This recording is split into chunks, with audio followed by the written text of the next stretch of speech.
Ayan mga karongos, welcome back po muli dito sa aming channel ngayong araw po ng Miyerkules. Yan, bali July 23 po. Sa ngayon mga karongos, ganito pa rin po yung lagay ng panahon natin.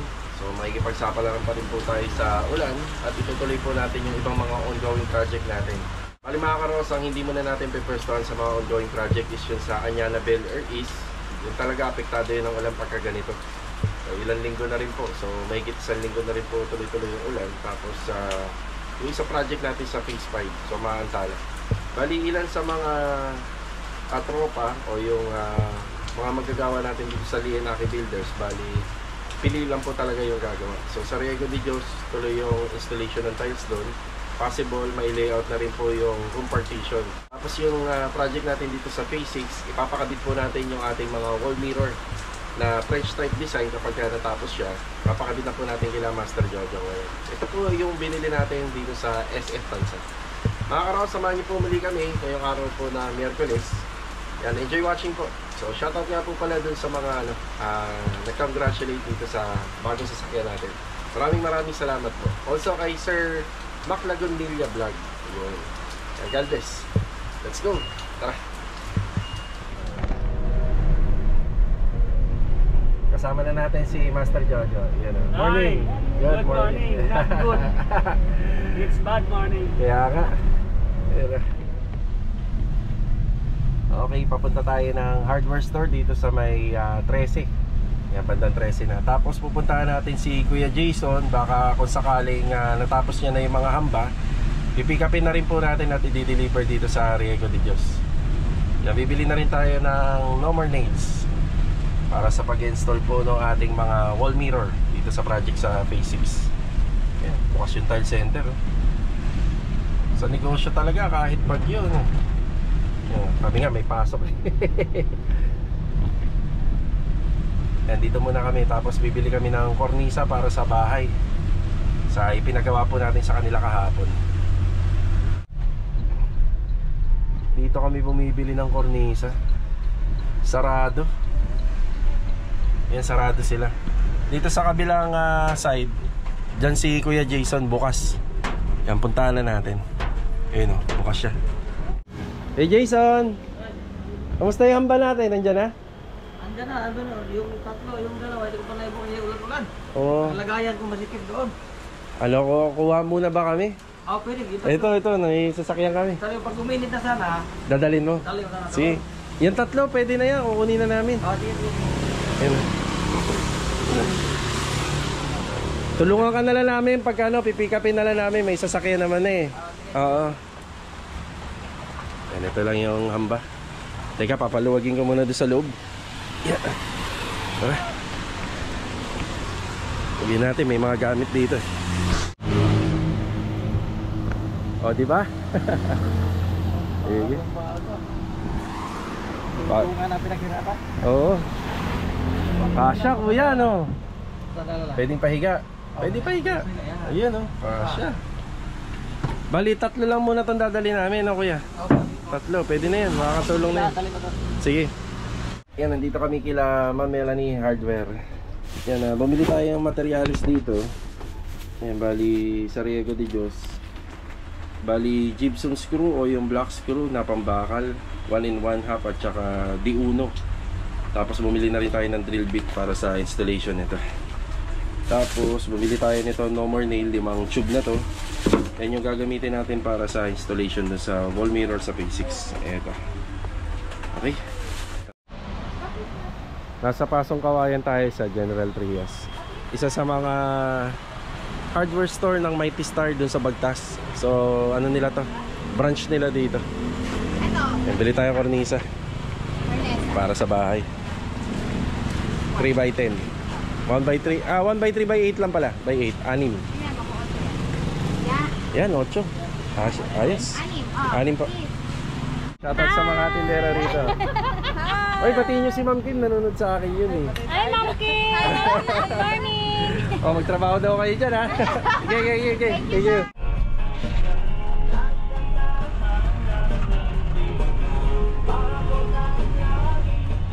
Lakas ng ulan dito. Ay. Doon nating baba na, Jo. sa may ano, pag dito. Dito na tayo. Good morning nga po pala kila Ma'am Catherine and family.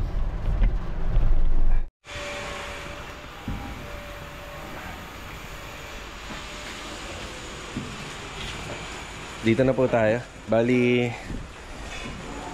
hindi maganda pa rin ang lagay ng panahon dito. Yung kinuha nga po pala nating hamba ay 3 muna. Bali 5 hamba po yan. Sa main door isa. Tapos 4 po doon sa kwarto sa taas. Yan na. Marvin, good morning. Good morning. Yan na. Hamba. Kuya Philip, good morning po Kuya Philip. Yan na. Okay. Yung kisame ha, pakingatan. Op, kisame.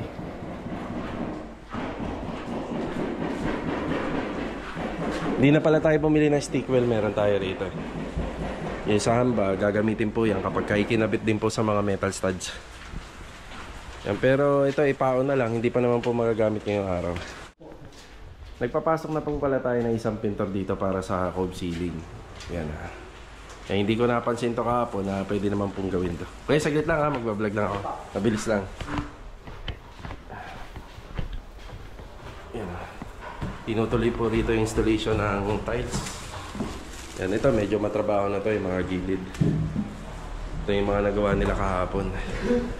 Adonis, good morning. Good morning. Log, good morning, Log. Good morning. Pakitabi nga nito, Bilog. Ito yung ano, sa tuwing nagkakabit kayo ng hamba. Ito, 1 medya. Tapos ito naman, di 1. Ito yung 1. Tapos may kasama na yan na 5 pirasong drill bit na pang masonry. Walang ano sir, stick wheel. Meron, di ba? 1 galon, yun nandun. Nasa may bintana. Oo, meron dun. 1 galon. Tapos ang metal studs, meron kami. Pero hindi pa naman magagamit ngayon yun. Hindi pa naman magagamit sa amin.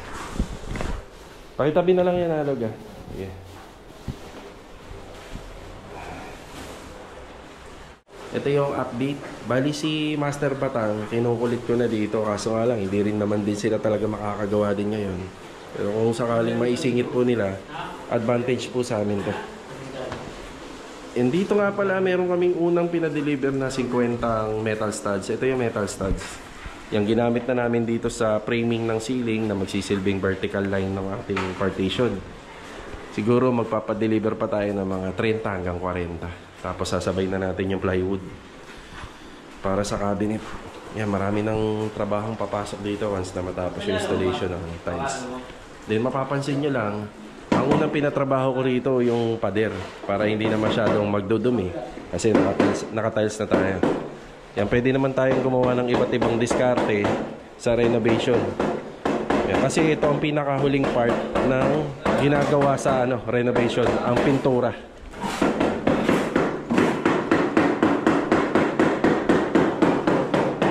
Hindi ba madilim? Hindi madilim. Bantayan niyo yung design kasi nagtabing kayo ng ng karton.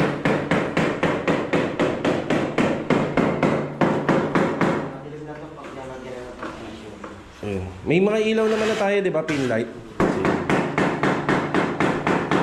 Sabihan mo ako pag magkakabit ka ng pin light para pupunta ako. Ha?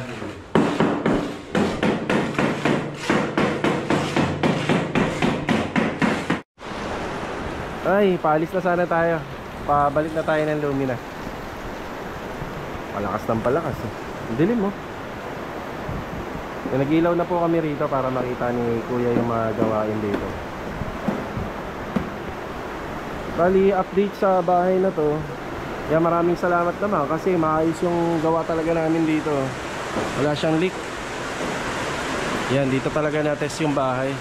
Maganda po yung pagkakagawa namin dito. Wala po siyang leak problem. Pero hindi pa po kami tapos dyan sa mga taas. May mga babalikan pa po kami para sigurado.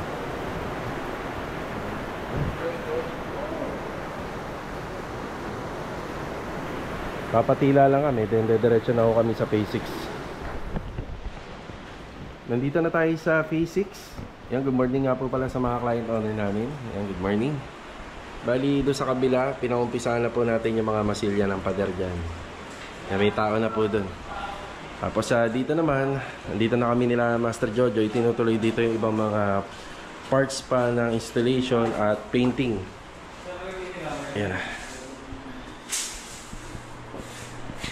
Okay na yung isang tile. So ayan, nakakabit na. Okay na rin yung dito. Ito yung binili natin sa SM. So pag dudugtong-dugtungin natin to gamit yung normal nail. Pwede rin naman po siya na bubutasan natin yung pader para magkaroon ng tops at i-hanger natin to. Kaso nga lang may mga disadvantage. Hindi kasi natin makukuha yung perfectly fit ng installation pagka ganun. May tayo na normal nails. Louie, good morning Louie. Good morning. Hey, Louie. Tapos si Master Dinda nandito. Pinagpapatuloy niya to. Ganun na yung hagdanan natin na.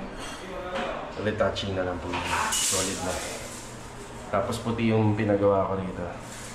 Tapos yung handrail niya, itim na lang. Gawa ng, ito po kasi lagi pong hinahawakan. So maganda rin puti rito. Yun nga lang. Laging hinahawakan. Maganda itim. Para hindi natin makikita yung smudges. Nahawakan ko. Basa pa pala to. Hawakan natin. Si Master Dindo. Master Dindo, good morning. Good morning! Kuya, basa pa pala yung handrail. Oo nga, sir. Pakisuyo na lang uli ha, kuya. Hawakan natin. Yung stairs. Tapos dito, umpisa na ni Master Jojo tsaka ni Louie. Bali, ang ilalagay po natin dito, siya nga pala ito, bagong installation pa ng tiles. So, lagay na lang po kami rito para hindi mapakan. Bali, ang gagawin po namin dito, 3 layer, 1, 2, 3, tapos 4 na layer naman ng pa-horizontal. So, mas nakatipid si client dito kasi nagpasukat siya kila Master Batang. Medyo marami na ho kasing pinano rito marami nang pinagawa. Pero kung tatanungin natin si La Master Batang, mas matibay yung gawa nila compare dito syempre. Pero ito pwede na. Yan, para magkaroon po ng mirror dito gawa ng dining space. Yan, dining area. Tapos sa taas, dito sa taas, dahan-dahan lang tayo kasi yung nagpipintura pa rito. Yan, dito naman po sa taas, maglalagay rin dito banda. Yan. Bali, ngayon, mag-share kami ng idea kung paano namin step by step ikakabit po yung gamit yung normal nail.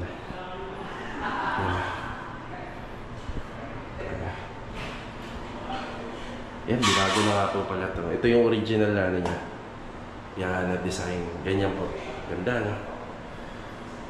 Kasi sa handrail natin, yung puti yung mga bakal na square bar. Ito square bar po to na 12mm. So, ginaya lang po natin yung original na design na turnover ni Lumina. Yan.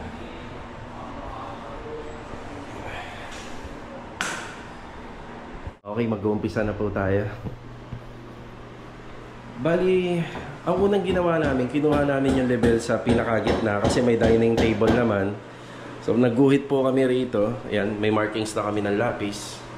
Tapos, naglagay po kami ng maliliit na pako. Pakitanggal nga muna yung pako dyan. Yan. Yung pako na yan ang magsisilbi pong nakapatong po yung mga salamin. Kasi kapag naidikit po natin siya ng normal nail, maaari pa rin po yung gumalaw kapag nag-second layer na tayo. So ito muna. Bali hanggang dito po yung pinaka-ilalim po ng ating wall mirror na gagawin. So ilalim po siya. Tapos ang installation mag-uumpisa sa ilalim pataas. Yan na. May guhit na kami horizontal dito. Tapos syempre, conforme sa inyo kung saan nyo siya banda ilalagay. Pero kami, kinuha namin yung gitna sa pagitan nitong parang tambol namin dito at saka ng pader. So, ang kakalabasan po niyan, na bandang nasa gitna po siya ng pader na to. Umpisa na po namin dito. Ito muna yung unang gagawin natin. Pwede rin na maglagay na kayo ng isang plywood o maglagay kayo ng kahit na anong bagay na pantay, na nasa level.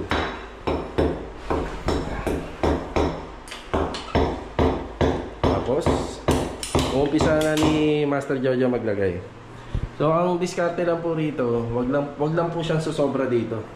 Kasi pag dinikit natin yan, mag-a-adjust pa yan, magmamansya yan sa pader. No more nails.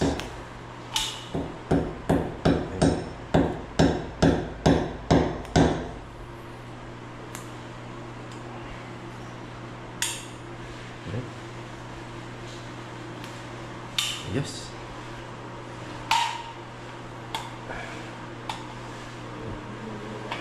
Wala na trabaho sila batang. Ano na? Wala na trabaho. Nakawala na ng trabaho sila batang na. Okay, installation number 1. Ayan. Ayan po siya. Paki double check me. Dun sa baba, tingnan mo mahigi. Yan, double check. Oh, kung halimbawa, ano, i-adjust ba? Adjust mo, paluin mo yung ano, yung pako pababa. Yan. Up. Yan. Tatanggalin, yan. Adjust. Adjust konti. Adjust pa, okay. Yan. Okay. Sige pa. Ganun lang, i-adjust lang para pantay na pantay talaga at nasa level. Okay, paano naman po ang installation niyan? Siyempre, naka ano na po yan, may guhit na kami dito sa pagdudugtungan niya para kuha namin tong gitna ng pader. Huwag kayong malilito, gawa ng ang pako ay guide lang po yan dahil patungan niya. So walang kinalaman yan dito sa ginagawa natin. Bali ang purpose lang niya para pagsasandalan lang. Pero kailangan yung pinagpakuan pantay. Kaya may guhit tayo rito. Yan, may guhit na tayo. So nakapako yan sa eksaktong mga guhit. Pero mas maganda sana kung ano na lang, no? Kung may metal paring tayo, isang ganun na lang sana. So naka-base lang kami dito sa pako. And dire-diretso na po yan. Okay, bali itong unang layer na to, pinatuyo muna namin to ng 30 minutes. Yan. Yan, ng 30 minutes na yan. Kita, matigas na siya.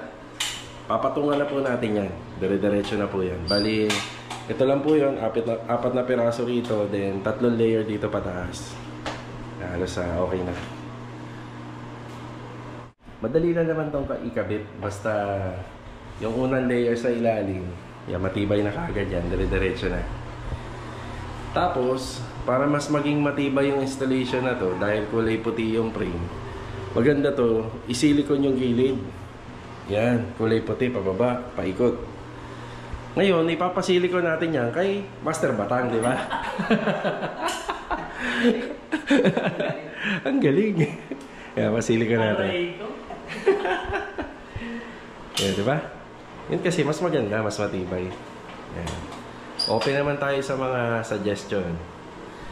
O, para ka rin nagpagawa pala nung ano eh, wall mirror nila Master Batang eh. French type. Oo, French type din eh. Oh. Ito. Yan. Ayan po, patapos na po yung ano natin dito, wall mirror para dito sa dining area. Meron nga lang po talagang lumalagpas, ayan. Pero isang sign niya na ibig sabihin, lahat na lalagyan. So, di ba, i-retouch na lang po namin to. Madali na to sa mga pintor natin.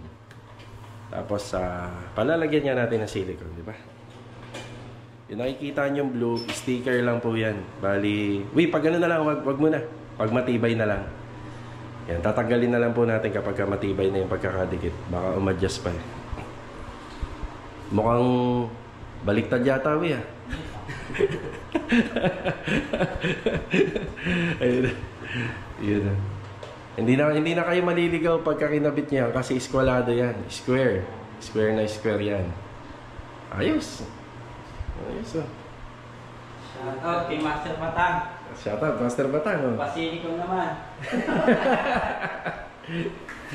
Ano ba?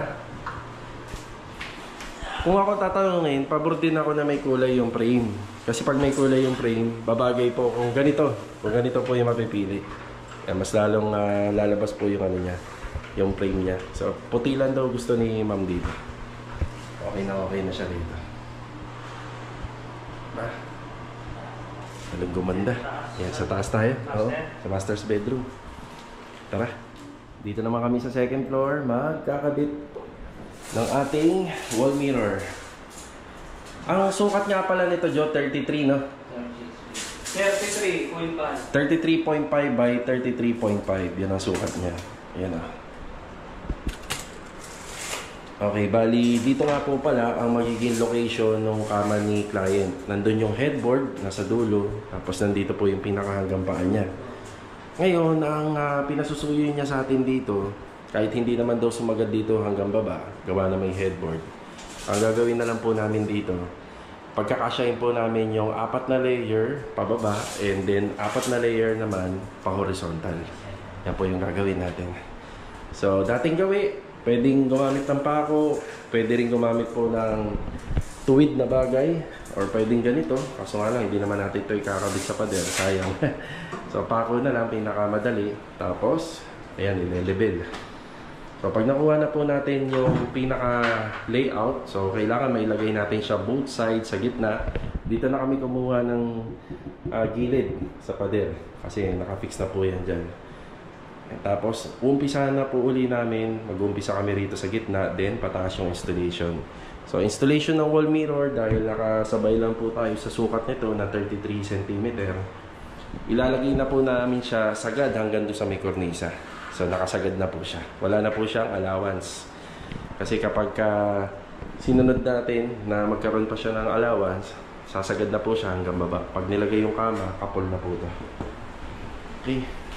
Umpisa na po namin dito. Ang linis-linis na ng bahay na to. Pa-turnover na. Turnover na po natin talaga. Linis na.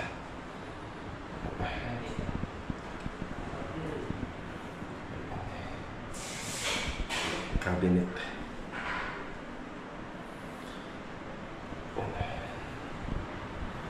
Mas lalong gaganda to kapag nakikabit namin.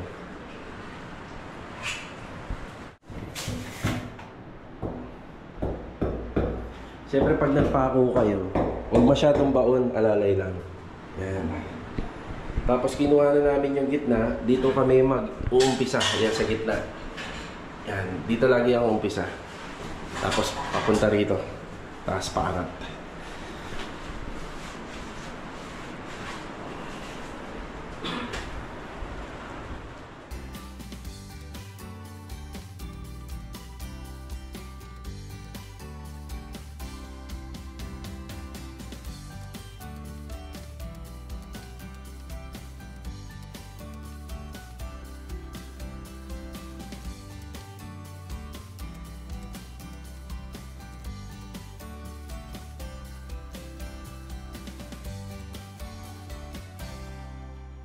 Okay, tapos na po. Yan, maraming salamat kila Master Jojo at kay Louie. Yan, bali ano magpapatibay dyan, Louie? Si Master Batang. Silan. Yan, yung sealant, syempre. Tapos i-retouch din natin yung mga gilid-gilid. Ito dito, malinis eh. Yan, ang isang diskarte naman na ginawa namin dito sa second floor. Hindi na namin inintay na matuyo ng 30 minutes yung nasa baba. Hindi na alam muna namin tinanggal yung pako. Yan, tatanggalin na lang po namin yan mamaya. Okay na. Ha? Ayos. Okay na tayo rito. Kita nyo naman. Oh. Ang ganda na. Ang ganda-ganda. Bali yung ano nga pala, yung cabinet na yun, meron siyang pintuan. Yan, bali yung magtatanggal na lang po ng pako at saka magre-retouch yung mga pintor na lang natin dito. Alright. Ganda. Simple lang, no?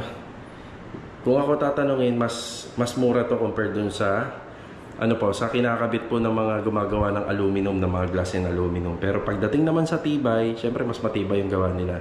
Tapos yung wall mirror nila doon mas makapal compared dito. Yun po yung aking rito, comment. Pero kung hindi naman po kayo masyadong maselan at nagtitipid kayo, pwede na rin po itong bagay na to. Nabili nga po pala namin to buy one take one. Nasa 300 pesos po yung buy one take one niya. 300 pesos yung isang pares. Bali 28 pieces po lahat. Bali 14 sets. Bali gumastos din si client dito ng mga nasa 5,000 or kulang-kulang 6,000 kasi bumili pa tayo ng mga no more nails pa para dito. Yan, sa mga gustong magpagawa, makakuha kayo ng idea, pwede rin yung ganyan. Ang laki ng ambag sa ikagaganda ng bahay. Diba? Tara. Update dito sa kabila. Yan, saglitan natin. Nandito si Kuya Rigor. Kuya Rigor, good morning po, Kuya Rigor. Sadya nga lang madilim dito. Kuya, nakikita mo ba? Ayos naman. Ayan, pinapamasilya na natin. Ha? Ito. Oo nga eh. Wala pa kasing kuryente dito. Ito nga pala mga karos, pinauuna ko na gawa ng inuumpisa na po nila Master Batang yung fabrication po nito sa shop nila. Tapos, dodoblehin po kagad nila yung sukat once na matapos yung masilya at primer kasi bagyang kumapal na ng konti yung mga pader. Kaya babalik po ulit sila rito. Yung unang ginawa nilang sukat dito para lang po ma-estimate yung mga materyales na kailangan. Okay, kuya. Okay. Tara. Ayan, basa na yung tropa. Magpapabali tayo. Bali. Magkano sa'yo, Don? Yung Marvin? Dog sa'yo? 1,200. Ah, bali! Bali dito. Diyan, bali ka. Pakingatan ha, baka mawala, mabasa. Grabe yung ulan, no? Hindi na talaga natigil. No? Kaya magkano sa'yo? Ito. Kaya Philip sa'yo? Ha? Louie ka, balik ka.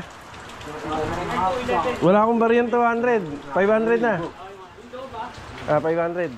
Okay, sige. Ingat kayo ha, ingat. Oh, grabe yung ulan natin ngayon. Parang wala nang katapusan eh. Oo. Si Kuya Rico lang hindi nabali, no, Kuya? Hindi na bumali. Umuwi na. Ingat, ingat. Sige, sige. Ingat, ingat. Sige din do, ingat to. Ayan. Sige. Ay, grabe. Nakauwi na yung tropa. Ito, shoutout kay Hiner Lacar from Bahrain. God bless. Ingat po palagi. Shoutout na rin po kay Ma'am Nikki at saka kay Ma'am Jam Jam. Ingat po kayo dyan. Shoutout na rin po kay Ben Rapsa ng Quezon City. And shoutout na rin sa regular viewer natin and lagi nagko-comment na si Ma'am Kitty. Yan, God bless po sa inyo. Ingat ka lagi. Kung ikukumpara po kung ano yung matibay, mas matibay ang yero. Pero kung gusto mo naman po ng sunlight, mas okay po yung polycarbonate. Hindi nga lang, mas madali nga lang po talaga siya masira. Pero, mas elegante po itong tingnan kumpara po sa naka-yero. Okay. Ganito na lang po yung vlog natin. Ngayong araw po na ang Kita-kita na lang po ulit sa next video. Paalam po mo.